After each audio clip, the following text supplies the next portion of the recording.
and welcome to Bears Beat, your source for academic and athletic news from across Harcum College. I'm Crystal Popiel. We're here today on the Bryn Mawr campus to talk with the Vice President of Enrollment Management about Harcum's highly anticipated upcoming Bear-Nanza event. But first, your Harcum headlines. On Friday, February 24th, Harcum Scholarship recipients were joined with their donors for the Power of Possibilities brunch. The event celebrated the generosity of donors and the hard work of scholarship recipients.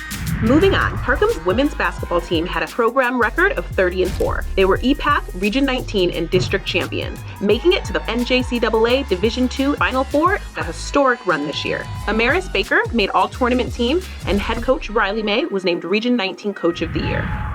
Welcome back to Bears Beat. I'm now joined by Rachel Bowen, Vice President of Enrollment Management, to talk about Harcum's upcoming Bear-Nanza event, which is generating a lot of excitement on the Bryn Mawr campus. So Rachel, what exactly is Bear-Nanza? Bear-Nanza is a really exciting event. It's actually a bear-themed event because we are the Harcum Bears, and it's a great immersive experience, and we have a lot of activities planned for students to get to learn more about Harcum. The event's going to be on April 15th from 9 a.m. to 12:30, and it's a great event for students to come and get a tour of the campus. We also have different raffles and giveaways, and one lucky student's actually going to win a $10,000 scholarship. Wow, that's fantastic. How can students best prepare for Bear-Nanza so they can make the most of their experience? The best way for students to prepare is for them to make sure, one, that they register for the event, and two, make sure they bring all of the questions that they want to know about Harcum. This is the day to get all the information you need, so just write them down and we'll be happy to answer all the questions they have.